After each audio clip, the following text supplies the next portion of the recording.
Good evening, my friends. Thank you for being here on this commemoration of Yom HaShoah.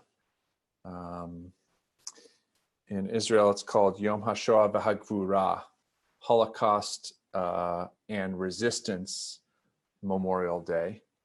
And never has that title been truer than for our commemoration this evening, especially in light of our extraordinary friend and speaker this evening, Max Lerner, whose story we will soon hear. We're going to begin with some prayers and melodies as we begin our commemoration, and then we will turn it over to our remarkable interviewers and our guest, and then we'll close again with song. We begin with silence, the silence of death, the silence after destruction. There are times when songs falter, when darkness fills life, when martyrdom becomes a constellation of faith against the unrelieved black of space about us. There are no words to reach beyond the edge of night, no messenger to tell the full tale. There is only silence, the silence of Job, the silence of the 6 million, the silence of memory. Let us remember them as we link our silences. We take a few moments now to remember the 6 million and the millions of others murdered by the Nazis and their collaborators. Zichronam livracha, may their memories live as a blessing. We remember in silence.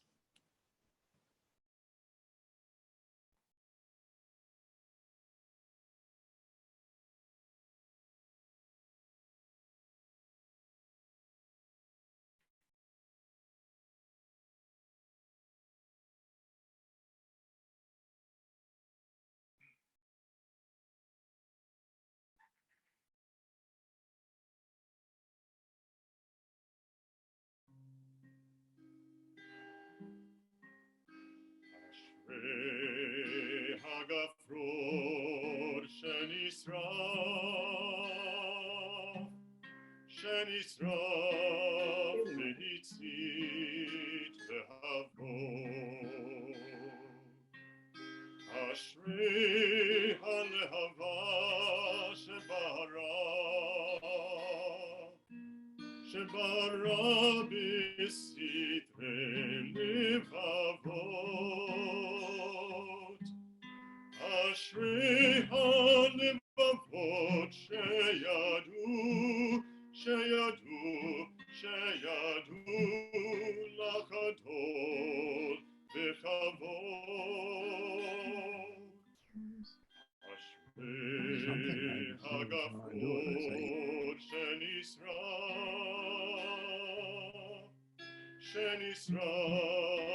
והצית להבות. Blessed is the match consumed in a kindling flame.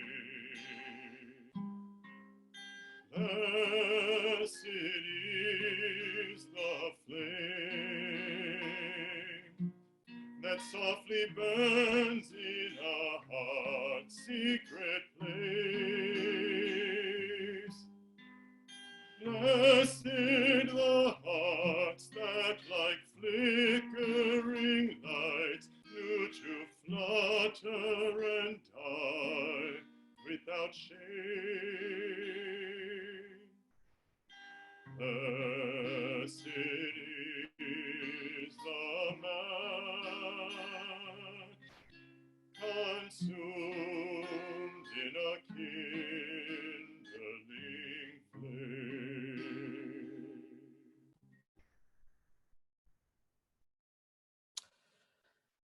Front Abbas, a 14-year-old girl who was held captive in Terezin, wrote this poem. A little garden, fragrant and full of roses. The path is narrow and a little boy walks along it. A little boy, a sweet boy, like that growing blossom. When the blossom comes to bloom, the little boy will be no more.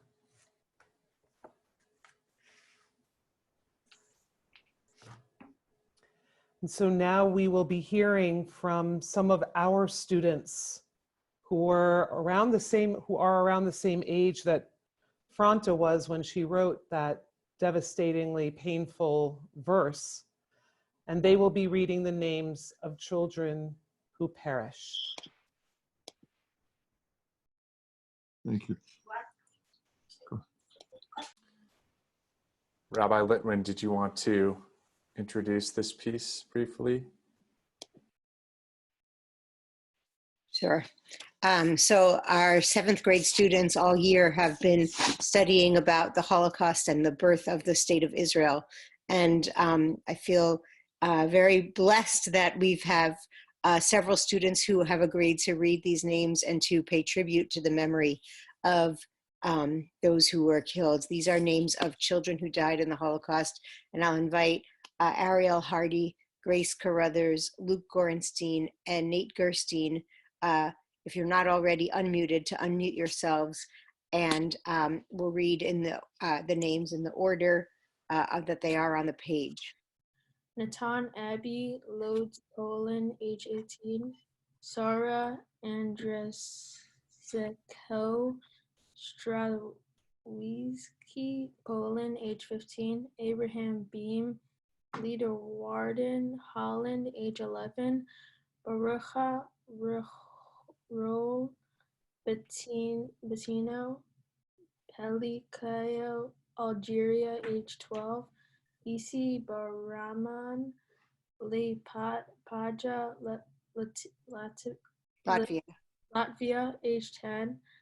Ibi Grunblatt, Nirin Lydia, Hungary, age 15.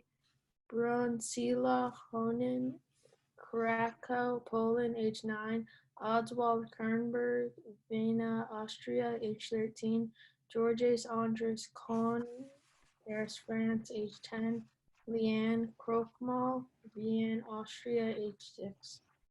Emmanuel Alper, Pinsk, Poland, age 15. Ulrich Wolfgang Arnheim, Berlin, Germany, age 15. Eva Beam Leeuwarden, Holland, age 11. Leah Borak, Lvov, Poland, age 15. Luciano Fano, Parma, Italy, age 11. Hannah Hajek, Prague, Czechoslovakia, age 3. Alexander Horneman, Eindhoven, Holland, age 6. Lily Klein, Matesalka, Hungary, age 17. Carrie Krell, Vienna, Austria, age 8. Renee Kroll, Vienna, Austria, age 8. Nate. Hans Emmett, Vienna, Austria, age 8. Ingi Auerbacher, Kippenheim, Germany, age 8. Richard Ben Grigui, Oran, Algeria, age 6. Isaac Grauman, La Paja, Latvia, age 6. Augusta Feldhorn, Vienna, Austria, age 10. Samuel Hiller, Krakow, Poland, age 2. Edward Horneman, Eindhoven, Holland, age 10. Stella Klingriova, Prague, Czechoslovakia, age 17. Alfred Christeller, Amsterdam, Holland, age 5. Angus Lebovics, Chust, Czechoslovakia, age 3. Asia Levinsky, Kozlu Ruda, Lithuania, age 14. Lida Mordehai, Litman, Bulgaria, age 6. Ruth Moses, Frankfurt, am Main, Germany, age 8. Naomi Kozlonovia, Prague, Czechoslovakia, age 10. Frida Sheps, Paris, France, age 8. Greta Sakla, Sekove, Czechoslovakia, age 8. Nadis Weisblatt, Warsaw, Poland, age 17. Maglia Levinsky, Kozloruda, Lithuania, age 11. Nassim Mordechai, Lithuanian, Bulgaria, age 10. Magda Moses, Cluj, Romania, age 15. Thanks, Grace. Alexander's next. Agnes Ringwald, Pestenetster, Netsebet, Hungary, age 8. Raina Seeger, Krakow, Poland, age 8.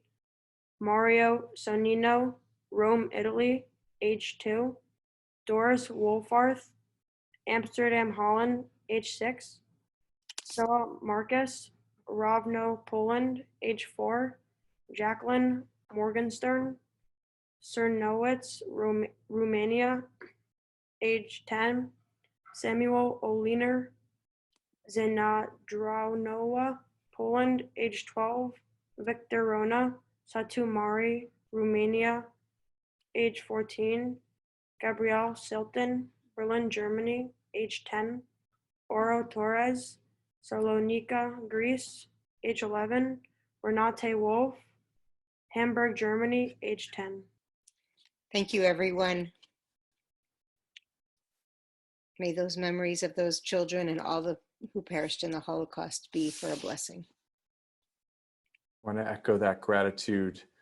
You all who read names are the last generation of people who will have the opportunity to meet Holocaust survivors and resistors and refugees.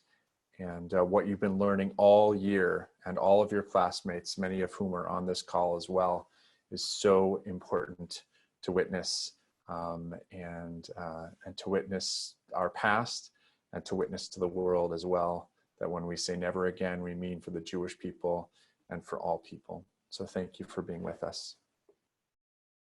This piece, Moishalach Shloimalach, talks about how they don't hear the kids at play that they used to hear at play.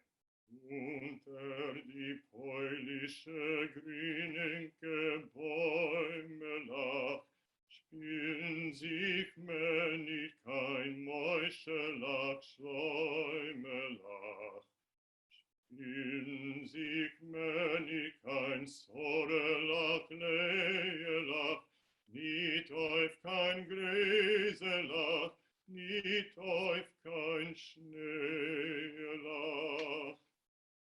Schirchen schein männig die jüdische Stimmelach, und die Kundesimlach, Motelach, Schimmelach, mit die zerkratet, sie drapete Zurelach, unem beweisen, wunderim und Wurelach. Euer Nation, die polnische Bäumelach, Kreuzen in jüdische Himmel und Himmelach, Kreuzenen Gesselach, Korev die Heiselach, wo es verstecken sie Kinder wie Meiselach, jüdische Kinder mit Kräuse Eugelach, schwarze Azoi wie mit Keuschek Verzeugene, Eugelach Fuhle mit Pachar verlopene, unter dem Unglück dem Bräunem getroffene. Unter die polnische grüninke Bäumelach spielen sich männig kein Meuschelach Schleimelach. Spielen sich männig kein Sorelach Leelach, niet auf kein Gräselach. A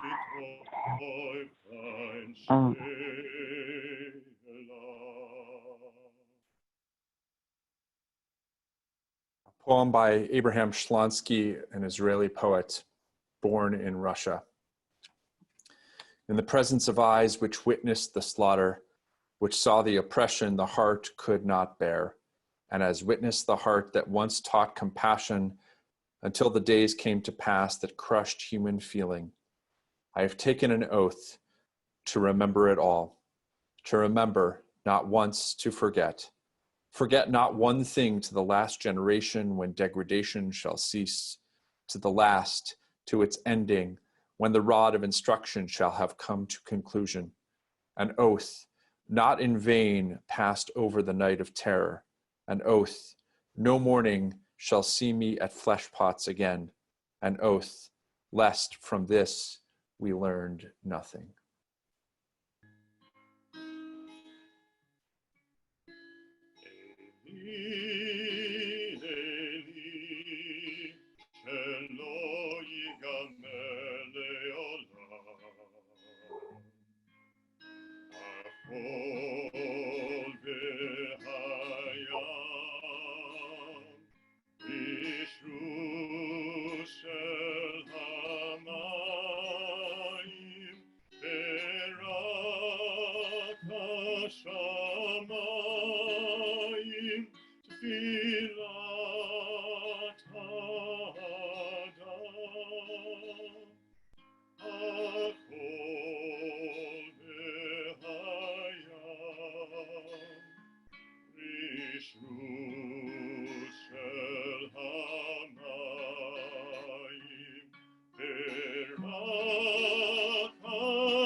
In the spirit of that poem, that song, which speaks of those parts of our world which stay constant no matter what other things are going astray, no matter what else is beyond our control, I offer this reading by Viktor Frankl, a survivor of several camps, who looks at a sunset and has this to say about it.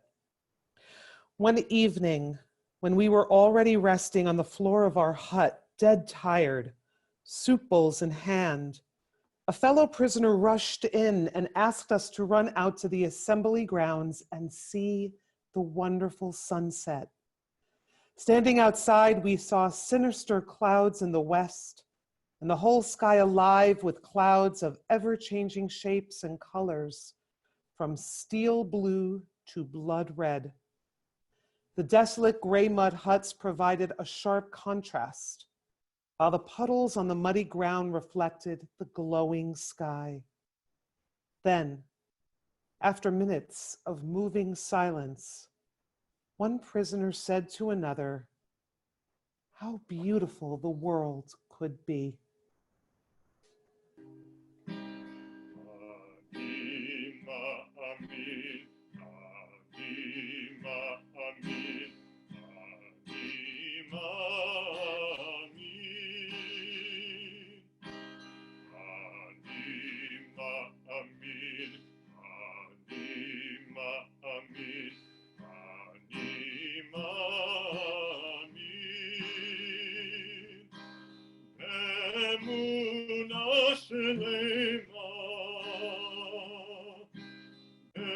באמונה שלמה, בביאת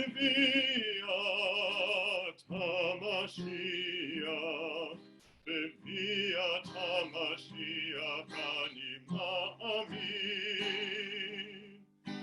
בביאת המשיח, בביאת המשיח אני מאמין. אני מאמין, אני מאמין, אני מאמין. אני מאמין, אני מאמין, אני מאמין. באמונה שלמה, באמונה שלמה, ואף על פי שיתממע עם כל זה אני מאמין. ואף על פי שיתממע עם כל זה אני מאמין. אני מאמין, אני מאמין, אני מאמין. אני מאמין, אני מאמין, אני מאמין. אני מאמין.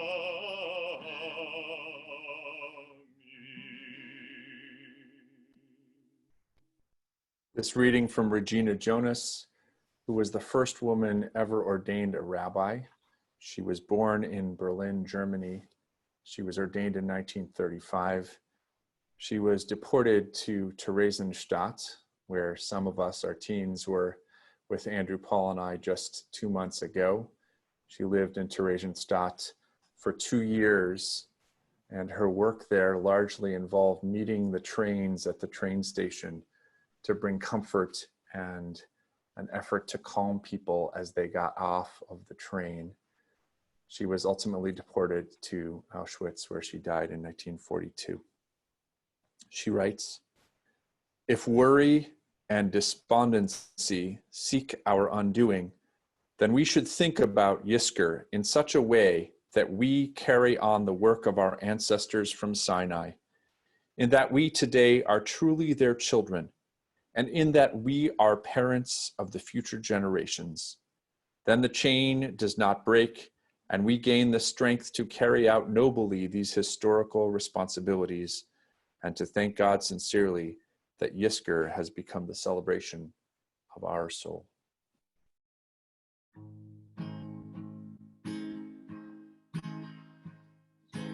Kein Molas, du gehst dem letzten Weg, wenn Himmeln bleiene verstehen neue Tag. Warum wird noch unser Reus gebänkte Show? Es wird ab heute und unser Trott mir seinen Do. Warum wird noch unser Reus gebänkte Show? Es wird ab heute und unser Trott mir seinen Do.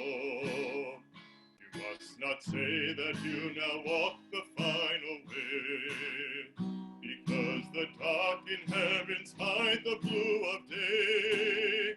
The time we long for will at last draw near, and our steps as drums will sound that we are here.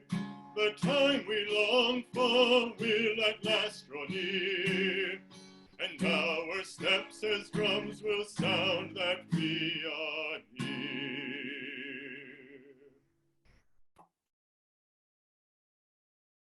El Malei Rachamim,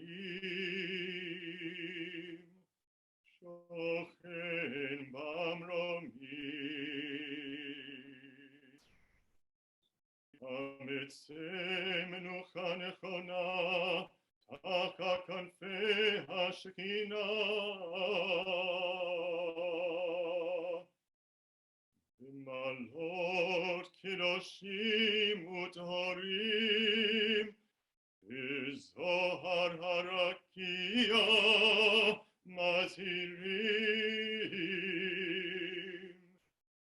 את נשמות 6,000,000 אחינו ואחיותינו שנהרגו על קידוש השם. בעל הרחמים אסתירם בסתר כנפיו לעולמים. ויצרור החיים את נשמתם, אדוני הוא נחלתם. וינוחו בשלום על משכבם, ונאמר אמן. Holy, compassionate God on high, to our 6 million brothers and sisters murdered because they were Jews, grant clear and certain rest with you in the lofty heights of the sacred and pure, whose brightness shines like the very glow of heaven. Source of mercy, forever enfold them in the embrace of your wings, secure their souls in eternity. Adonai, they are yours, and with you they will rest in peace. As together we all say, Amen. It is our great privilege and honor to have a friend be our speaker this evening, and friends to interview our speaker. So let me say a word about our speaker, and then I will turn it over to our wonderful interviewers. Max Lerner was born in 1924 in Vienna, Austria. After he was expelled from school by the Nazis, the family fled to Paris. After 3 years of challenges, they secured visas to the United States, and in April 1941, they arrived safely in New York City. At 18, Max enlisted in the US Army, knowing he would eventually be drafted. He was eager to be involved in the war. Because of his language skills, he was assigned to the Military Intelligence Training Center at Camp Ritchie in Maryland. Almost a year after volunteering for service, Max became an American citizen, which he says was the proudest day of his life. He went back to Europe as an American soldier in March 1944 and was recruited into the Office of Strategic Services and served as a special agent in the Counterintelligence Corps while still engaging in secret missions for the OSS. After Germany's surrender, Max was involved in the short-lived denazification effort in Europe. Today, Max is an author and a member of the Speakers Bureau of the Museum of Jewish Heritage, a living memorial to the Holocaust. And we're so honored to have him with us and to interview him. We're privileged to have two members of our Tasty Senior Youth Group Board, Andrew Feller and Hannah Freeberg. I'm going to turn it over to Andrew and Hannah to offer some questions. If you have questions that you'd like to ask Max, we may have a few minutes at the end, and I'd encourage you to write your questions in the chat box. So I'm going to turn it over to Andrew and Hannah, who will take it from here. Okay, hello everybody. Try to listen as we talk over the trip outside, right on point. So our first question for Max is just about your background, your roots. Is where did you grow up, and did you have any siblings, or do you still have any siblings? I grew up in Vienna, Austria, where I was born in 1924, an unimaginable time from now. I had a sister who was 4 years younger than me, And my parents and my sister and I lived a normal upper middle class life in Vienna. And then the Nazis took over Austria, and the 7.5 million Austrians enjoyed it very much, except for the 180,000 Jews that lived in Austria. My sister is no longer with us, but she left me 3 wonderful nephews that I'm very close with. So before you came to the US, where in Europe were you living? I know you traveled around Europe a little bit after you left Vienna. We had a lot of trouble. First, when I was expelled, when our Jews were expelled from my school, the first thing we had to do was to clean the sidewalk that we had polluted for all these years. We were given toothbrushes and we had to clean the sidewalk. That was our introduction to the German Reich. We got out to Paris, and in 1940, Germany defeated France and entered Paris, and we left Paris for a 6-week odyssey trying to get out of France. We tried to get into Spain, but Franco, who was the dictator of Spain, was an ally of Hitler and didn't let us get in there.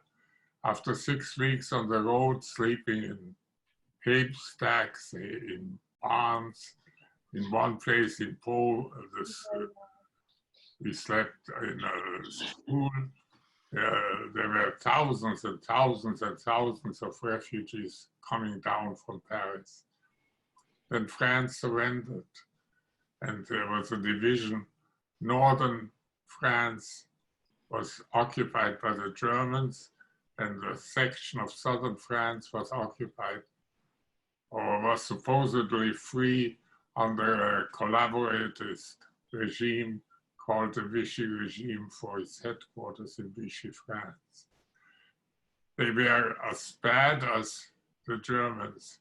We wound up after that 6 weeks odyssey in Nice, and we did not know what to do. To be a Jew in German-occupied Europe at that time was incredibly dangerous, and there was no way out. The only port from which one could escape was Lisbon, Portugal, but we were blocked from getting to Lisbon because Spain wouldn't accept our documents. In Nice, we checked with the American consulate. The United States was not yet in the war, and we got our American visa after waiting for it for 3 years, in a very complicated manner. And then getting to Lisbon, the only place where there was a ship, was a major challenge, which we overcame. I have no time to tell you about it. And from Lisbon, we managed to get on a ship in Nyassa and arrived in New York, April 25th, 1941, on a Friday. So next, could you tell us more about when you were actually forced to leave your home? Like, how old were you and who else was with you? I was 13 and a half, and my parents and my younger sister and we were always traveling together. We did not separate until we came to the United States. And what was that process like, getting to the United States? The paperwork required was incredible.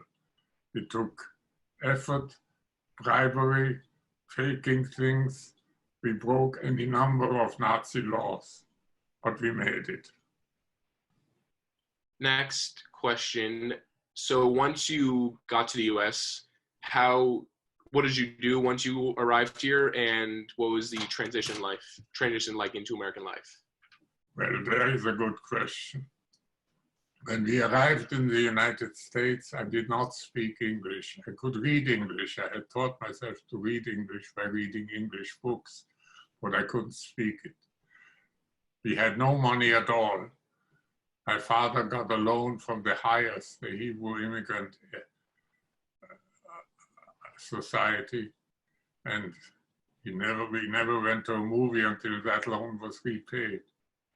And he could go back in a small way into his business, which was a fur business. I had my first job, I made $8 a week, but the dollar was worth something. And I couldn't speak English, so I wasn't worth much. And I went to school at the New York Evening High School, which stood where Lincoln Center now is. Oh, you joined the army when you were 18.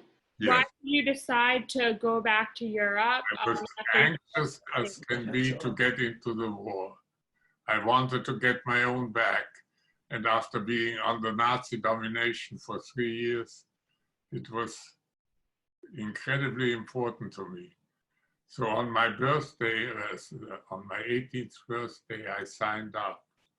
My parents were not happy about it. They knew that eventually I would have to go, but what was a rush? They didn't want to have me hurt, but I wanted to get into it.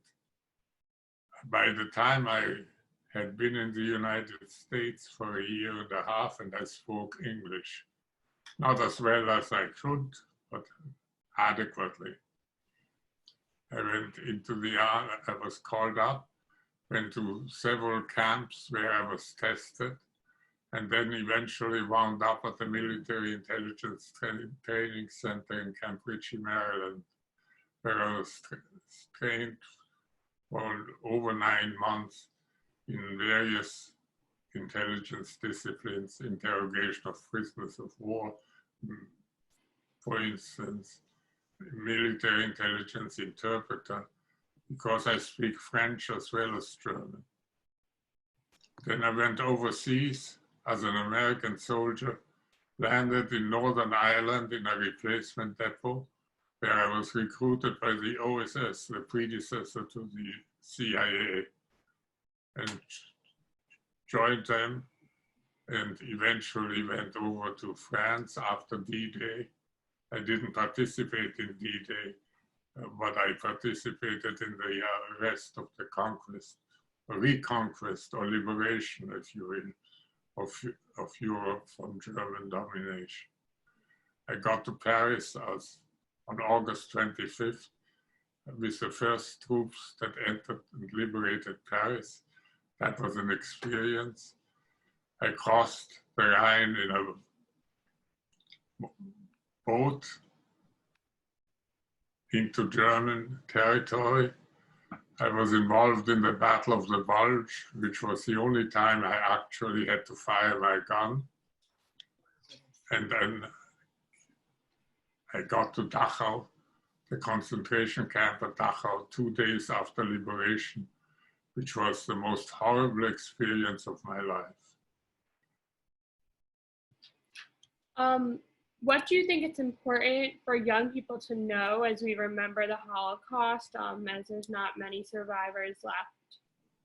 What is important is to understand that it wasn't only the Nazis, that it was all of Germany. Hitler was elected legally with a majority of the votes of German parliament.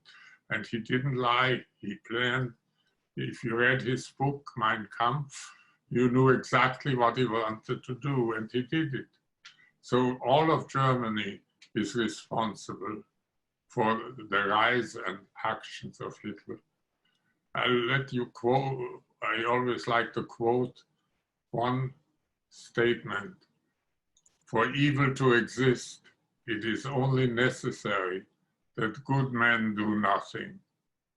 Keep that in mind. Don't be one who does nothing. When there is evil in the world, you have an obligation to stand up against it.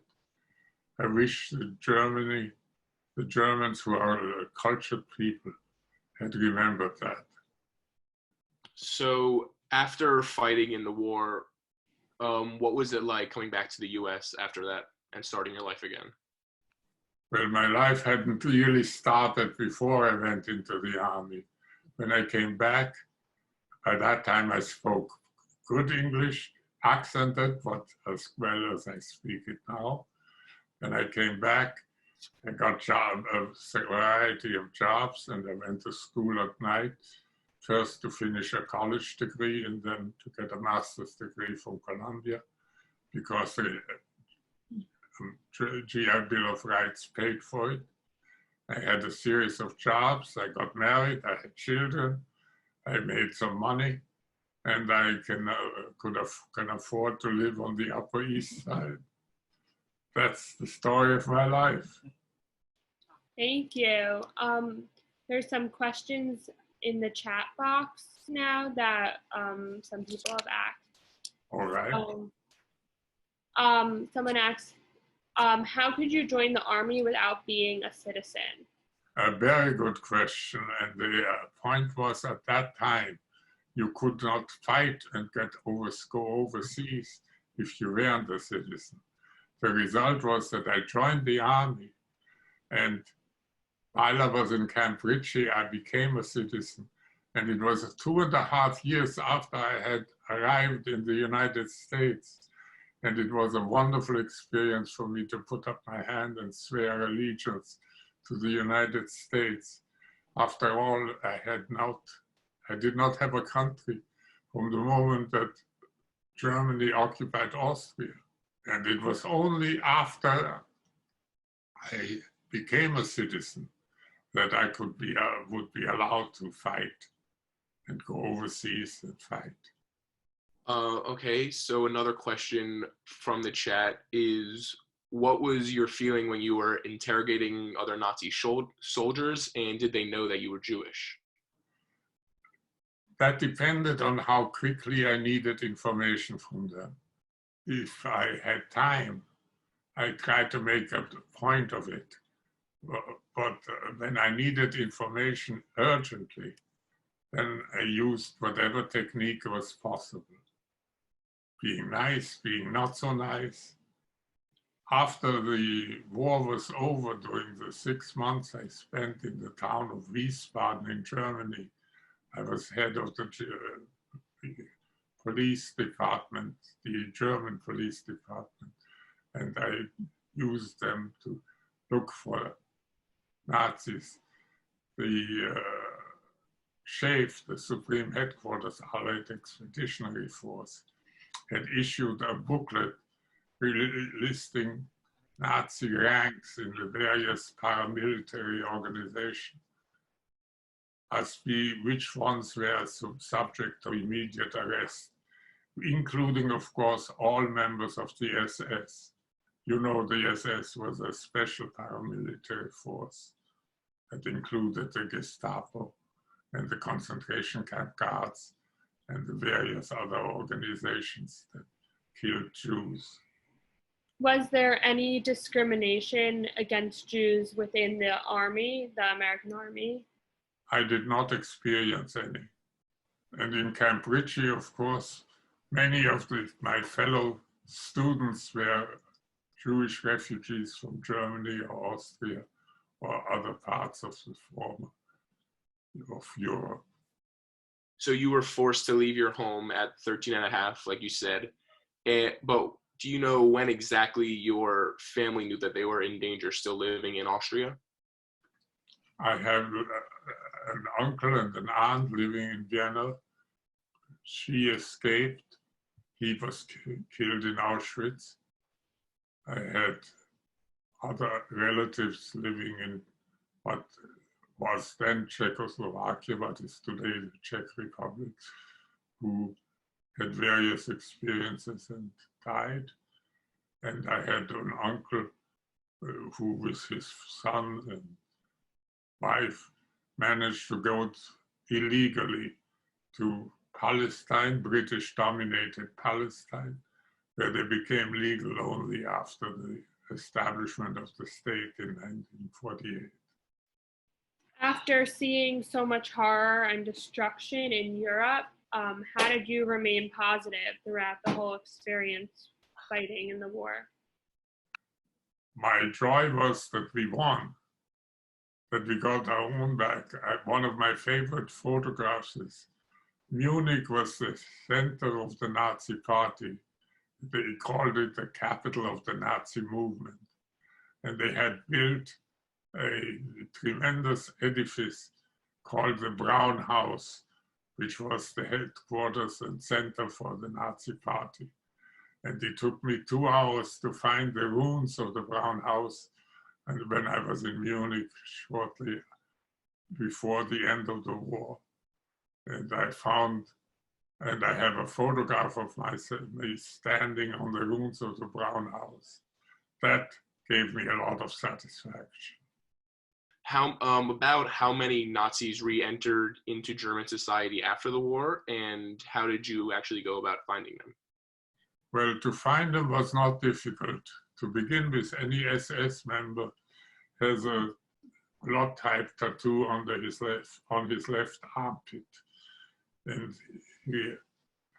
And if you let them take off their shirt, you can see either the tattoo or an attempt to eradicate it. That took care of the SS. And if you go to a beach somewhere and see an old geezer who's got a tattoo under his left arm, kick him. For me. Other members were... How do you feel about the rise of anti-Semitism today in the US? It's unfortunate, but not unexpected. Anti-Semitism, it seems to me, is a disease that will last as long as humanity lasts. Fortunately, we are a stubborn people, and they're not going to get away with getting rid of us.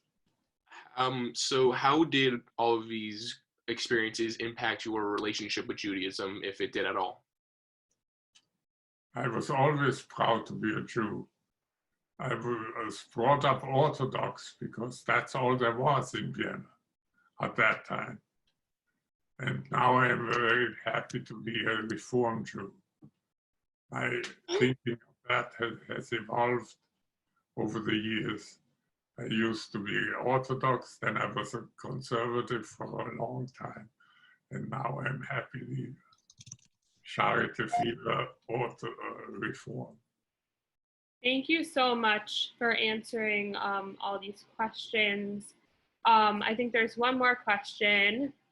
What stood out when you were seeing the concentration camps, like people being liberated in the concentration camps at the end of the war? I got to Dachau 2 days after it was liberated. Dachau was not an extermination camp. Dachau is in a beautiful suburb of Munich, and it was a labor camp. But people were starved and killed nevertheless. When I got there were still starving inmates, and some who had died because they ate too quickly when our troops gave them food. There were bodies still lying around, and there was an incredible smell, and all these poor people. It was the worst experience I had to come in and yet see American troops taking care of and ministering to the survivors. But the smell and the sight of the bodies lying around will always stay with me. How do you feel about Germans in Germany today? That's a very difficult question because instinctively I should hate them, but they are now the third generation and they are not responsible for what their grandparents and great-grandparents did. And Germany has made a major effort to pay back, well, not that you can pay back for one life, there is no money for that. But Germany has made a major effort to support Israel and to make up to some extent for what they have done. And they have recognized their guilt. Thank you so much for answering all these questions. We're so grateful, Max, to you, and grateful to Hannah and Andrew for speaking with you. Your story is so important. What is the title of your book so that we might buy it? Right at return. It's Say it one more time. Flight and Return. Flight and Return. That's my autobiography about those days, and it's available on Amazon. It's a beautiful. Go ahead, Matt. Go ahead, Max. There are 2 other books that are fiction, but that are based on my experiences. You can find them on the Maximilian Lerner on Amazon. Max, we're so grateful. Oh, there's Flight and Return. We really appreciate your sharing your story, and we hope that many people will buy Max's book. It's making its way up the Amazon list right now. And I want to thank all of you for being here. We're going to bring this evening to a close with one more melody that I'm going to invite Cantor Kipnis to share at this time. But I'm so grateful as he's preparing. I just want to thank Max again. The accolades are coming in the chat box. So Max, I hope you're seeing all of that, all the gratitude that we have for you for sharing your story. And again, to Hannah and Andrew for your loving and courageous interviewing of Max. We appreciate your time and everything that you're doing and the way in which you're modeling for your peers and for those younger than you and for all of us as well. So I'm going to turn it over to Cantor as we bring it to a close. In Hamitzar Karatia Anani Amerchavia in Hamitzar Karatia Anani Amerchavia Odecha Ki Ani Vatehili Bishua Odecha Ki Ani Tani Vatehili Bishua Aneni, Aneni, Aneni, answer me. Aneni, Aneni, Aneni, answer me. Aneni, Aneni, Aneni, answer me. Aneni, Aneni, Aneni. In Hamitzar Karatia Anani Bamerchavia in Hamitzar Karatia Anani Bamerchavia Odecha Ki Ani Tani Vatehili Bishua Odecha Ki Ani Tani Vatehili Vatehili Yeshua.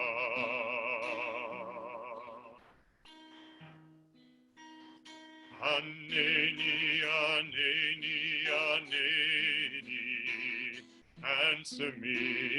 Aneni, Aneni, Aneni, answer me. Aneni, Aneni, Aneni, answer me. Aneni, Aneni, Aneni.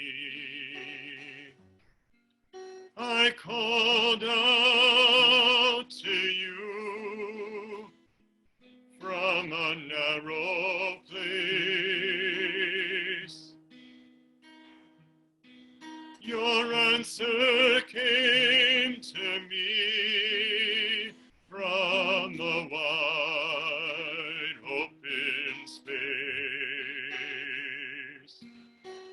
My heart cried out for you, wherever you are.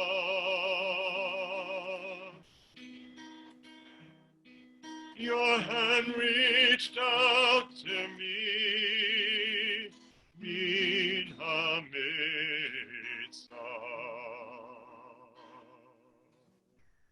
Again, I want to thank Max. I want to thank Andrew and Hannah. I want to thank Cantor Kipnis and Rabbi Reines and Rabbi Litwin and all of our readers this evening. It is so important that we're together to commemorate the Holocaust and the acts of resistance. And we hope that you'll stay with us for all of the events and programs that we have upcoming. Cantor, while we have folks, I don't know if you want to say a word about our Yom HaAtzmaut celebration just before we close, which is next week. Sure, yes. So next Tuesday night, we will have our Yom HaAtzmaut program. It'll be an opportunity to meet our Shabbat band, who are all Israelis, and they will, I'll be interviewing them to hear their stories of growing up in Israel, what music was like in Israel for them, and what it's like now being in New York, where there's a huge Israeli music scene of Israeli musicians. And in addition, we're making videos of a few songs that we were virtually that we're going to show as part of that too. And I'll sing some other Israeli songs as part of it. So it should be a really nice festive way to celebrate Israel's independence. Good evening, friends. Thank you so much for being with us, and we'll see you all very soon.